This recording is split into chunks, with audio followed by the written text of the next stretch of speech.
Hello बच्चों, आइए आज हम जानते हैं विज्ञान के विषय में। यानी इस वीडियो में हम यह जानने का प्रयास करेंगे कि विज्ञान क्या होता है, विज्ञान को कितने भागों में बांटा गया है। विज्ञान से संबंधित कुछ छोटे छोटे बिंदुओं को भी जानेंगे जो पहले से आप कुछ नहीं जानते होंगे, और हमारा ये प्रयास रहेगा कि विज्ञान के बारे में जो कुछ भी आपके मन में दुविधाएं हैं वो दुविधाएं समाप्त हो जाएंगे। पूछा जाता है कि विज्ञान को कितने भागों में बांटा गया है, तो तुरंत बच्चे बोल देते हैं 3 भागों में बांटा गया है, फिजिक्स, केमिस्ट्री, बायोलॉजी। जो गलत है। ये कहाँ से आया फिजिक्स, केमिस्ट्री, बायोलॉजी? आज हम इसको अच्छे से समझेंगे।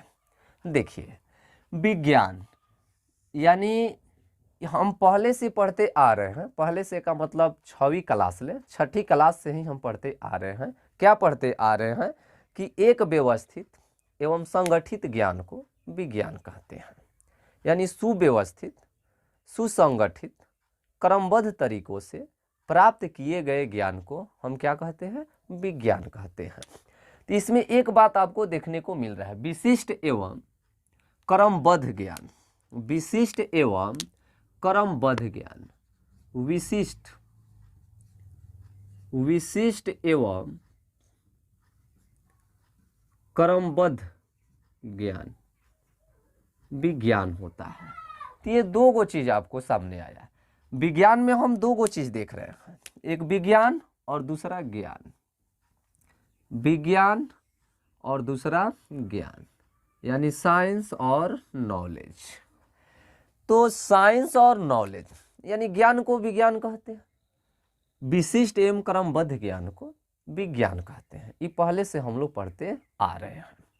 तो यहाँ विज्ञान में ज्ञान, तो क्या ये दोनों एक ही चीज है? नहीं, ये दोनों दो चीजें हैं। विज्ञान क्या होता है? सत्य का खोज विज्ञान होता है। सत्य का खोज क्या होता है? विज्ञान होता है। और ज्ञान क्या होता है? ज्ञान होता है सत्य का अनुभव करना। सत्य का अनुभव करना क्या होता है? ज्ञान होता है। समझ रहे हो ना? तो विज्ञान और ज्ञान ये दो गो चीजें हैं। यानी हम लोग परिभाषा तो यही बोलेंगे कि विशिष्ट एवं क्रमबद्ध तरीकों से प्राप्त किए गए ज्ञान को हम विज्ञान कहते हैं। यानी सामान्य तौर पर यदि हम चलते हैं तो बी का मतलब होता है विशेष ज्ञान, यानी विशेष ज्ञान को हम लोग विज्ञान कहते हैं। तो अब यहाँ प्रश्न, यहाँ दो बिंदु को आप लोगों ने जाना। यानी विज्ञान क्या हुआ? सत्य का खोज, यानी सर्चिंग ऑफ रियलिटी। और ये क्या होता है? Feeling of reality. इसमें फीलिंग करना होता है और इसमें सर्चिंग यानी सर्च करना पड़ता है। तो सत्य का खोज विज्ञान है और सत्य का अनुभव करना आपका क्या है? ज्ञान है। जैसे यहाँ मैं पढ़ा रहा हूँ तो किसकी सहायता से पढ़ा रहा हूँ? विज्ञान की सहायता से। जैसे यहाँ बल्ब जो देख रहे हैं, जिससे ये प्रकाश फैला हुआ है, तो ये बल्ब आपका क्या है? विज्ञान है। लेकिन जब बल्ब का मैंने यूज करना शुरू कर दिया, उसका अनुभव हमको मिलने लगा, उसका ज्ञान हमको मिलने लगा, तो वो क्या हो जाएगा? हमारा सत्य का अनुभव कर रहे हैं। यानी बल्ब हमारा विज्ञान है, सत्य है, खोज हुआ है, और उसका हम फीलिंग कर रहे हैं, यानी सर्चिंग और फीलिंग, ये सत्य का अनुभव कर रहे हैं। समझ रहे हो ना? यहाँ फील कर रहे हैं और यहाँ सर्च कर रहे हैं।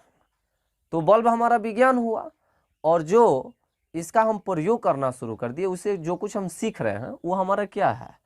ज्ञान है। ठीक है ना? तो ये विज्ञान और ज्ञान, तो ये हमको उम्मीद कर रहे हैं कि ये दो बिंदु आपका क्लियर हुआ। ठीक है, आगे देखते हैं। अब हम देखते हैं कि इसको कितने भागों में बांटा गया है। इसको कितने भागों में बांटा गया है? तो इसको मुख्य रूप से हम विज्ञान को 2 भागों में बांट सकते हैं। कितने भागों में बांट सकते हैं? 2 भागों में। इसको हम 2 भागों में बांट सकते हैं। पहला हमारा वास्तविक विज्ञान, और दूसरा हमारा छद्म विज्ञान। छद्म विज्ञान। ये दो विज्ञान, यानी रियल साइंस एक होता है और एक स्यूडो साइंस, स्यूडो साइंस और एक रियल साइंस, यानी वास्तविक विज्ञान और छद्म विज्ञान। ये क्या होता है? ये वास्तविक विज्ञान का मतलब क्या होता है? जिसमें थ्योरी हो। वास्तविक विज्ञान का मतलब सिद्धांत। वास्तविक विज्ञान किस पर आधारित है? सिद्धांत पर आधारित है। वास्तविक विज्ञान किस पर आधारित है? सिद्धांत पर आधारित है, थ्योरी पर आधारित है। और छद्म विज्ञान किस पर आधारित है? अवधारणा पर आधारित है। किस चीज पर आधारित है? अवधारणा पर आधारित है, जिसको हम लोग पैरोडिज्म बोल सकते हैं इंग्लिश में, यानी अवधारणा, अवधारणा पर आधारित है। यानी छद्म विज्ञान क्या होता है? ये अवधारणा पर आधारित होता है। और वास्तविक विज्ञान किस पर आधारित होता है? सिद्धांत पर आधारित होता है। यही हमारा वास्तव में रियल साइंस यही है, लेकिन इस पर भी हम कुछ बातें करेंगे। अवधारणा क्या है और सिद्धांत क्या है? अवधारणा और सिद्धांत क्या होता है? सिद्धांत का मतलब होता है स्थिति के हिसाब से, समय के हिसाब से, व्यक्ति के हिसाब से, ये कभी बदलता नहीं है। यानी वास्तविक विज्ञान एक ऐसा विज्ञान है, एक ऐसा खोजा हुआ ज्ञान है जो हर स्थिति में यह बदलता नहीं है। लेकिन अवधारणा जो है स्थिति के हिसाब से, समय के हिसाब से, स्थान के हिसाब से क्या हो जाता है? बदल जाता है। समझ रहे हो ना? तो ये इसीलिए हम इसको बोले हैं वास्तविक विज्ञान और इसको बोले हैं हम लोग छद्म विज्ञान। ठीक है? तो सिद्धांत का मतलब समझ रहे हैं ना? इस सिद्धांत पर आधारित होता है। और है किस पर आधारित होता है? अवधारणा पर आधारित होता है। ये सिद्धांत का मतलब क्या हम बोल सकते हैं? अपरिवर्तनशील सत्य है। सिद्धांत का मतलब क्या? अपरिवर्तनशील सत्य है। है कैसा है? ये परिवर्तनशील सत्य है। ये परिवर्तनशील सत्य है। ये अपरिवर्तनशील सत्य है और ये परिवर्तनशील सत्य है, जिसको आप लोग नहीं बोलते हैं विश्वव्यापी सच्चाई। तो यही है यूनिवर्सल ट्रूथ जिसको बोलते हैं लोग। तो अपरिवर्तनशील सत्य, यानी इसमें कहीं भी परिवर्तन नहीं होता है। यानी ऐसा सच, इसका मतलब क्या? यह एक ऐसा सच है जिसे बदला नहीं जा सकता है। और ये एक ऐसा सच है जिसे बदला जा सकता है। समझ रहे हो ना? जैसे मान लीजिए वास्तविक विज्ञान सिद्धांत पर आधारित है और छद्म विज्ञान अवधारणा पर आधारित है। इसको हमको अच्छे से समझना है। ये यदि समझ लेते हैं तो समझिए कि विज्ञान हम समझ गए, विज्ञान क्या होता है। तो वास्तविक विज्ञान सिद्धांत पर है। सिद्धांत के विषय में हम बताएं जो अपरिवर्तनशील सत्य हो। यह एक ऐसा खोजा हुआ सत्य है जो कभी बदलता नहीं है। और ये ऐसा खोजा हुआ सत्य है जो परिवर्तनशील है, जो बदलता रहता है। जैसे मान लीजिए यहाँ पर यह हम मार्कर लिए हैं, इसको यदि फेंक दे तो ये नीचे ही गिरेगा। चाहे आप मैं फेंको या दूसरा व्यक्ति फेंके या तीसरा व्यक्ति फेंके या चौथा व्यक्ति फेंके, कोई भी व्यक्ति जिस स्थान पर फेंके ये जब भी गिरेगा वो नीचे ही गिरेगा। तो क्या है? सिद्धांत है। कौन सा सिद्धांत है? गुरुत्वाकर्षण का सिद्धांत है। पढ़े हैं ना? गुरुत्वाकर्षण का सिद्धांत। तो ये गुरुत्वाकर्षण का सिद्धांत केवल यहीं पर लागू नहीं होता है, कहीं पर भी लागू होगा। कहीं भी ढेला ऊपर फेंकेंगे तो नीचे ही गिरेगा। चाहे आप ऐसा नहीं है कि 18वीं सदी में फेंकने पर नीचे आया था तो 21वीं सदी में ऊपर जाएगा। पहले भी नीचे गिरता है और आज भी नीचे ही गिरेगा। पहले भी नीचे गिरता था, आज भी नीचे गिरता है और आने वाले समय में भी नीचे गिरेगा। तो क्या हुआ? ये अपरिवर्तनशील सत्य हुआ कि नहीं हुआ? तो इसी को हम लोग बोलते हैं सिद्धांत। तो रियल साइंस यही है। और अवधारणा ये परिवर्तनशील सत्य है। ये समय के हिसाब से, व्यक्ति के हिसाब से, देश के हिसाब से, ये सब इस क्रम में क्या होता रहता है? परिवर्तन होता रहता है। ठीक है? चलिए, हो गया? इतना समझ में आ रहा है? क्या हम बताएं कि एकरा में व्यक्ति बदल जाए, स्थान बदल जाए, समय बदल जाए, लेकिन सत्य बदलता नहीं है। एकरा में स्थिति, समय बदलेगा, व्यक्ति बदलेगा, तो ज्ञान भी क्या हो जाएगा, बदल जाएगा। लेकिन हेकरा में नहीं बदलता है। हेकरा में सत्य को बदला जा सकता है, लेकिन हेकरा में सत्य को बदला नहीं जा सकता है। जैसे एक इसके अंतर्गत कौन आता है, जैसे सोशल साइंस है, सामाजिक विज्ञान। हेकरा अंतर्गत कौन आता है, सामाजिक विज्ञान। समझ रहे हो ना, सामाजिक विज्ञान। तो ये सामाजिक विज्ञान में जैसे अर्थशास्त्र है, अर्थशास्त्र, तो अर्थशास्त्र एक भी विज्ञान है, लेकिन छद्म विज्ञान है। क्यों? क्योंकि समय के हिसाब से, स्थान के हिसाब से ये बदल जाता है। जैसे अर्थशास्त्र में आप निजीकरण, वैश्वीकरण और उदारीकरण के विषय में जाना होगा। उसमें क्या ये जरूरी नहीं है कि भारत को वैश्वीकरण से फायदा है, निजीकरण से फायदा है, उदारीकरण से फायदा है तो अन्य सभी देशों को भी फायदा होगा। नहीं, किसी को फायदा होगा तो किसी को घाटा होगा। तो क्या हो रहा है, ये परिवर्तनशील सत्य है कि नहीं है। इसी तरह राज्य व्यवस्था में चलिए, तो राज्य व्यवस्था में चलेंगे, राज्य व्यवस्था को मतलब पॉलिटिकल में चलते हैं, तो हमारा देश भी डेमोक्रेसी है, यानी भारत में भी लोकतंत्र है, अमेरिका में भी लोकतंत्र है, लेकिन क्या वहाँ का विधान अलग है, हमारे देश का विधान अलग है कि नहीं है। तो ये भी आपका विज्ञान है, लेकिन ये अवधारणा दोनों जगह का अलग अलग हो जाएगा, नियम कानून अलग अलग हो जाएगा। समझ रहे कि नहीं समझ रहे हैं। तो ये हमारा परिवर्तनशील सत्य है, ठीक है ना। इसी तरह समाज शास्त्र हो गया, ये भी परिवर्तनशील है।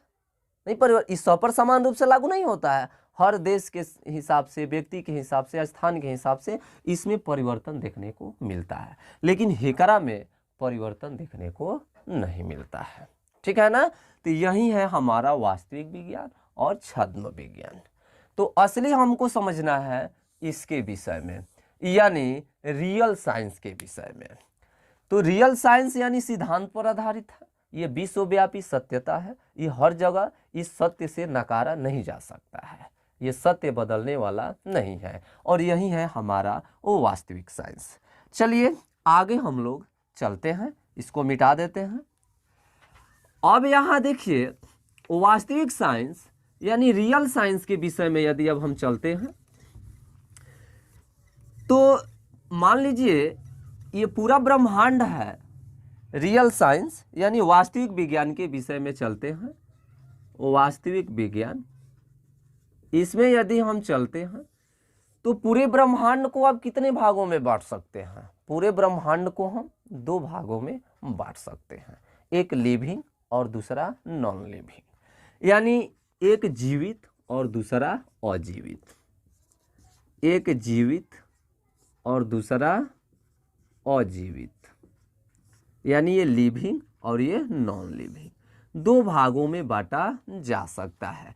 यानी ये पूरे ब्रह्मांड को हम कितने भागों में बांट सकते हैं, पूरे ब्रह्मांड को हम दो भागों में बांट सकते हैं। ये एकदम सत्यता है, ये सिद्धांत पर आधारित है, और एक सबसे कड़वा सच यही है कि पूरे ब्रह्मांड में दो एगो चीज होगा, या तो जीवित और नहीं तो अजीवित। तो जो जीवित होगा और एक अजीवित होगा। तो अब यहां समझना है जीवित क्या होता है और अजीवित क्या होता है। यदि जीवित होगा तो उसको हम लोग क्या बोलेंगे, बायोलॉजिकल साइंस। क्या बोलेंगे हम लोग, बायोलॉजिकल साइंस, यानी जैविक विज्ञान। इसमें क्या आएगा, जैविकीय विज्ञान, जैविकीय विज्ञान।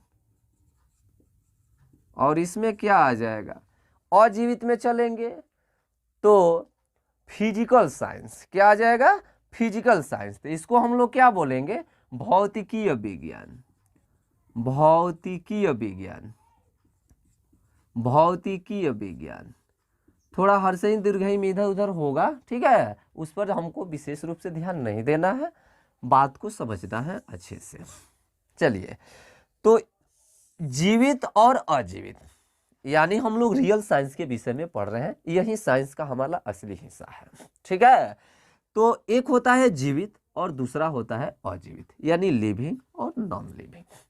तो लिविंग में होगा तो वो क्या होगा, बायोलॉजिकल होगा, यानी जैविकीय विज्ञान होगा, और अजीवित में होगा, नॉन लिविंग में होगा तो वो फिजिकल साइंस होगा। यानी फिजिकल साइंस को हम लोग क्या बोलते हैं, भौतिकीय विज्ञान बोलते हैं। क्या बोलते हैं, भौतिकीय विज्ञान बोलते हैं। अब जैविकीय विज्ञान में चलते हैं तो 2 गो देखने को मिलेगा। इस जैविकीय विज्ञान में को देखने को मिलेगा? 2 गो देखने को मिलेगा। दिखाई दे रहा है ना हो? चलिए, दिखाई दे रहा है। तो जैविकीय विज्ञान में चलेंगे तो ये 2 तरह का होगा। जिंदा कौन होता है? या तो जंतु होंगे और नहीं तो पेड़ पौधे होंगे। यही ना 2 गो जीवित में होंगे ब्रह्मांड में। यही तो एक सच्चाई है कि कौन जीवित होंगे, या तो कौन कौन जीवित होंगे, या तो जंतु जीवित होंगे और नहीं तो पेड़ पौधे जीवित होंगे। यदि जंतु जीवित होंगे तो उसको हम लोग जूलॉजी कहेंगे, यानी जंतु विज्ञान कहेंगे। क्या कहेंगे? जंतु विज्ञान कहेंगे। और नहीं तो पेड़ पौधे जीवित होंगे तो उसको हम वनस्पति विज्ञान कहेंगे। वनस्पति विज्ञान कहेंगे, यही ना कहेंगे हो? तो जंतु विज्ञान को क्या बोलते हैं? जूलॉजी। और वनस्पति विज्ञान को क्या बोलते हैं? बोटनी बोलते हैं। ठीक है ना? तो ये या तो जूलॉजी या नहीं तो बोटनी, ये 2 गो हमारा होगा। भौतिक विज्ञान में यदि हम चलेंगे तो ये भी 2 तरह का होता है। भौतिकीय विज्ञान में चलेंगे तो कई तरह का देखने को मिलेगा? 2 तरह का देखने को मिलेगा। कौन कौन देखने को मिलेगा? एक भौतिकी और दूसरा रसायन, जिसको हम फिजिक्स बोलते हैं। और इसको हम लोग क्या बोलते हैं? केमिस्ट्री बोलते हैं। ठीक है ना? तो यही है हमारा साइंस का वर्गीकरण। ठीक है, यानी जंतु विज्ञान और वनस्पति विज्ञान। यदि जंतु विज्ञान में चलेंगे तो जंतु विज्ञान में किसका अध्ययन किया जाता है? एनिमल, जानवरों का। जंतु मतलब जानवर, यानी इसमें हम लोग एनिमल्स इसका अध्ययन करते हैं। वनस्पति विज्ञान में प्लांट्स यानी पेड़ पौधों को, पेड़ पौधों के बारे में हम लोग अध्ययन करते हैं। तो ये हुआ हमारा विज्ञान का वर्गीकरण। यही वर्गीकरण है जिसको सामान्य रूप से बच्चे बोल देते हैं कि विज्ञान को कितने भागों में बांटा गया है? 2 भागों में बांटा गया है। कौन कौन? तो एक भौतिक विज्ञान और दूसरा जीवन विज्ञान। यही बता दिया जाता है कि भौतिक विज्ञान को 2 भागों में बांटा गया है, जिसको एक भौतिकी कहते हैं और दूसरे को हम लोग रसायन कहते हैं। जीव विज्ञान को 2 भागों में बांट दिया गया है।